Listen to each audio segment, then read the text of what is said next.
जोहार साथियों, आज पाहन महासम्मेलन ऐतिहासिक सम्मेलन जिसको कहा जाए वो अतिशयोक्ति नहीं होगी। आज हजारों की भीड़ में पाहन महासम्मेलन का आयोजन किया गया था।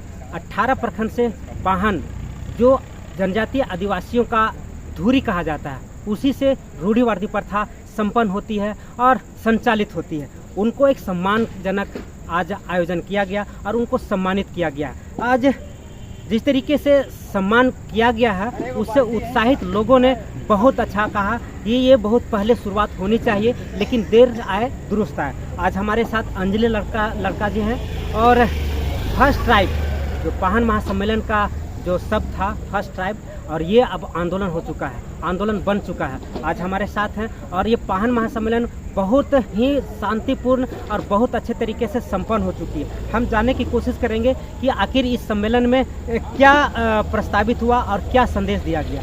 पाहन महासम्मेलन बहुत अच्छा तरीके से संचालित हुआ और संपन्न भी हो गया है। क्या उद्देश्य था और क्या संदेश गया है? जैसे आज आपके माध्यम से ये कहने और सुनने के लिए जो मिल रहा है कि बहुत अच्छा रहा।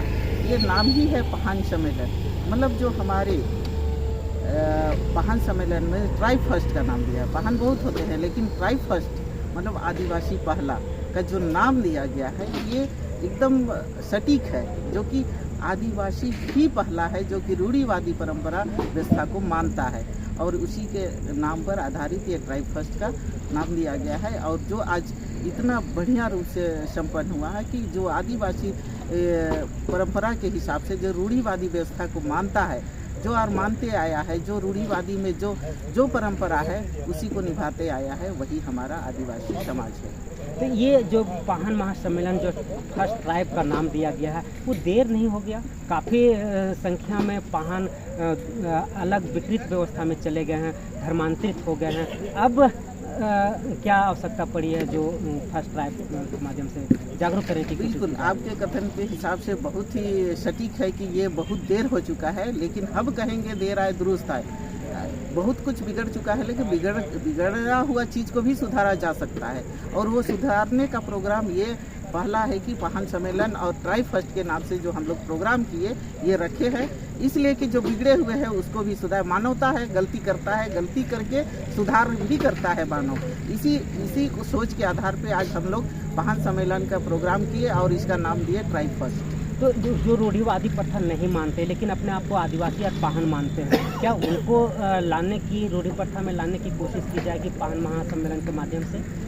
बिल्कुल, ये हम तो नहीं कहेंगे वो आए चाहे ना आए, हमको उससे कोई मतलब नहीं है। जो बदल चुका है वो बदल गया और जाए, हम खुश हैं। आदिवासी हैं तो कोशिश तो की जाएगी ना कि उसको फिर अपने व्यवस्था में लाया जाए। हम बता सकते हैं, उसको घोल के पिला नहीं सकते हैं। अगर वो उसी से खुश है, बिन खाए उसका पेट भर जाता है, बिन कमाए उसको धन मिल जाता है, तो बहुत अच्छा है, वो रहे उसी में। लेकिन जो हमारे जो बच्चे हैं, हमारा जो समाज बचा है, उसको यही कहेंगे कि अपने परंपरा को जाने, अपनी रूढ़िवादी परंपरा को समझे और इसकी व्यवस्था को अपने आप में ना बदले, हम यही कहना चाहेंगे। अच्छा, तो ये फर्स्ट ट्राइब जो पाहन महासम्मेलन है ये पहली बार था और लास्ट था या फिर ये आंदोलन के रूप में आगे भी संचालित होता रहेगा? अगर शुरू किए हैं ट्राइब फर्स्ट प्रोग्राम तो अंत तो नहीं करेंगे, क्योंकि इसको हम लगातार करते जाएंगे, जगह जगह पे करेंगे, ताकि हमारे आदमी जो बचे हैं और अभी भी जागरूकता के ओर जा रहे हैं उसे जगाएंगे ही। और आज पाहन महासम्मेलन बहुत सुंदर ढंग से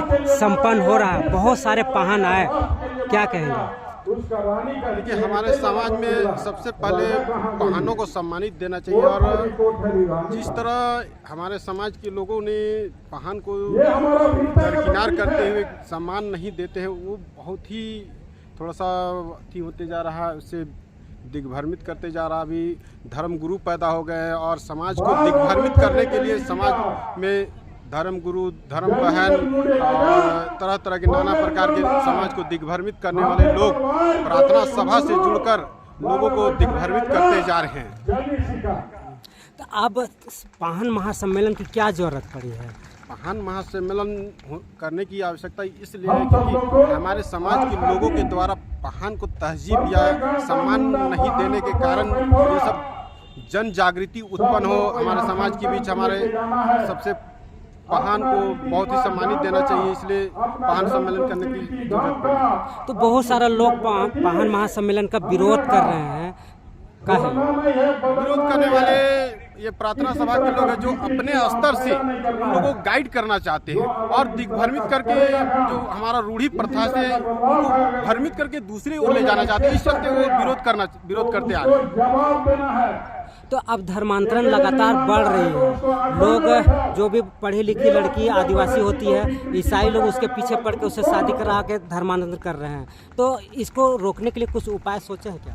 इसको रोकने के लिए बस हमारे समाज के लोगों के लिए बहुत कठिन है और धीरे धीरे जागृति जैसे जैसे बढ़ेगी उस तरह से हमारे समाज के लोग अपनी समाज की ओर आकर्षित हो गए और इधर ही रहेंगे। वो ईसाई मिशनरी के और ना जाकर अपने समाज की ओर देखेंगे, रहेंगे और दूसरे समाज की ओर ना जाएंगे।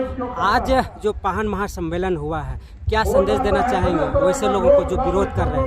वैसे लोगों को हम संदेश यही देना चाहते हैं कि जो अपने समाज को दिग्भ्रमित करते हुए दूसरी ओर ले जा रहे हैं, वो समाज में पहले उनकी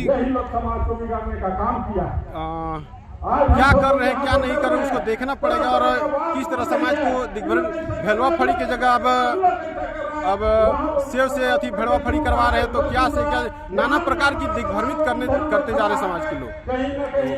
परिचय दीजिए। मैं राजू राम, जनजाति सुरक्षा मंच का कार्यकर्ता।